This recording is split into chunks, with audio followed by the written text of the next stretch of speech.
BJ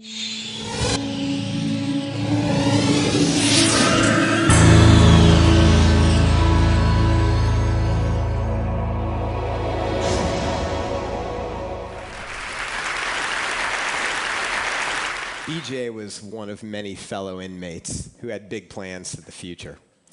He had a vision. When he got out, he was going to leave the dope game for good and fly straight. And he was actually working on merging his two passions into one vision. He'd spent $10,000 to buy a website that exclusively featured women having sex on top of or inside of luxury sports cars. It was my first week in federal prison. And I was learning quickly that it wasn't what you see on TV.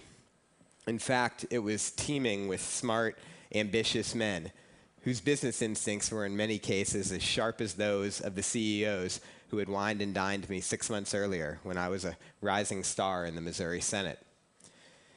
Now, 95% of the guys that I was locked up with had been drug dealers on the outside.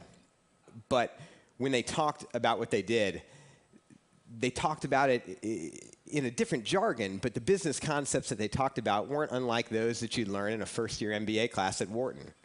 Promotional incentives, you never charge a first-time user. Focus grouping, new product launches. Territorial expansion. But they didn't spend a lot of time reliving the glory days. For the most part, everyone was just trying to survive.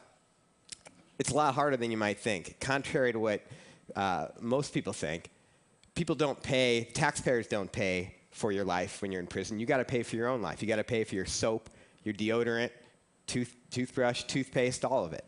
And it's hard for a couple of reasons. First, everything's marked up 30 to 50% from what you'd pay in the street. And second, you don't make a lot of money. I unloaded trucks. That was my full-time job, unloading trucks at a food warehouse for $5.25, not an hour, but per month.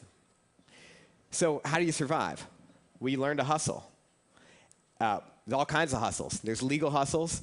You pay everything in stamps. Those are the currency. You charge another inmate to clean his cell. There's sort of illegal hustles, like you run a barbershop out of your cell. There's pretty illegal hustles. You run a tattoo parlor out of your own cell.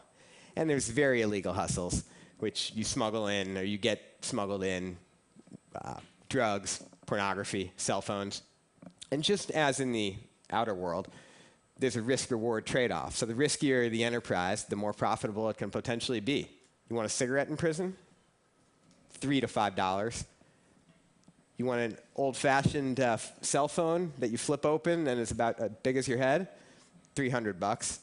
You want a dirty magazine? Well, it can be as much as $1,000. So as you can probably tell, one of the defining aspects of prison life is ingenuity. Whether it was concocting delicious meals from stolen scraps from the warehouse, sculpting people's hair with toenail clippers, or constructing weights from boulders in laundry bags tied on to tree limbs, prisoners learn how to make do with less. And many of them want to take this ingenuity that they've learned to the outside and start restaurants, barbershops, personal training businesses. But there's no training, nothing to prepare them for that, no rehabilitation at all in prison. No one to help them write a business plan, figure out a way to translate the business concepts they intuitively grasp into legal enterprises, no access to the internet even. And then when they come out, most states don't even have a law prohibiting employers from discriminating against people with a background. So none of us should be surprised that 2 out of 3 ex-offenders reoffend within 5 years. Look, I lied to the feds. I lost a year of my life from it.